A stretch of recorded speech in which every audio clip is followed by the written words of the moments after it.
आमची मागणी अशी आहे की 8 दिवसांमध्ये 3 व्यक्ती मृत पावलेले आहेत। चौथा एक ॲक्सिडेंट झाला, ते कोमामध्ये आहेत। पावसाळ्यापूर्वी या रस्त्याची जी डागडुजी मेंटेनन्स केलं गेलं होतं ते 1-2 पावसामध्ये सगळं उखडलं गेलं।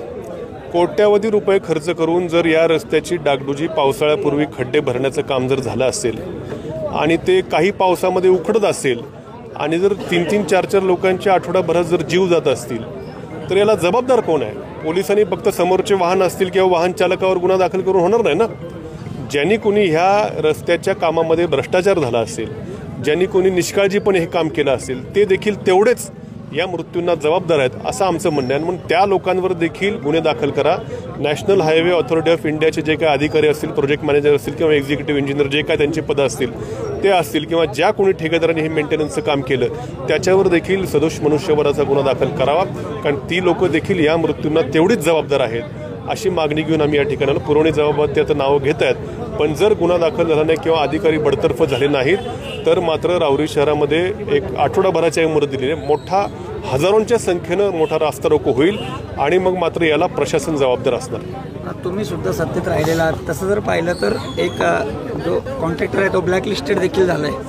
असं असताना कॉन्ट्रॅक्टर का हे काम घ्यायला तयार होत नाही, नेमकी काय तुम्हाला वाटतंय? नाही, मेन कॉन्ट्रॅक्टरचं माझं म्हणणं नाही, त्याचं अजून काम चालू होणार आहे। पण ज्यांनी कुणी आत्ता हे जे पॅचवर्क केलं पावसाळ्याच्या अगोदर खड्डे भरणं असेल, पॅचवर्क बुजवणं असेल, ते 1-2 पावसातच जर उखडत असेल तर हा एक तर जनतेच्या पैशाचा अपव्यय आहे आणि ह्या लोकांच्या मृत्यूला देखील ते कारणीभूत आहेत, ते आमचं म्हणणं आहे।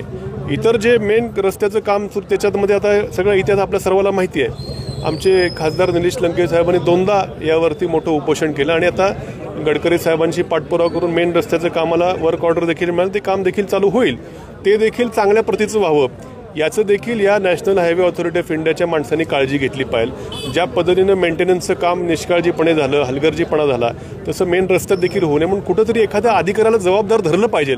कुठंतरी हा भ्रष्टाचार किती लोकांचे जीव घेणार आहे, मग अधिकाऱ्यांवरती देखील कारवाई होऊन त्यांच्यावर सदोष मनुष्यविरोधाचा गुन्हा असेल किंवा त्याला बडतर्फ तरी केलं पाहिजे, ही आमची नवीन घडामोडी पाहण्यासाठी आजच आम्ही मुंबईकर 24 तासला लाईक करा, सबस्क्राईब करा आणि अपडेट रहा।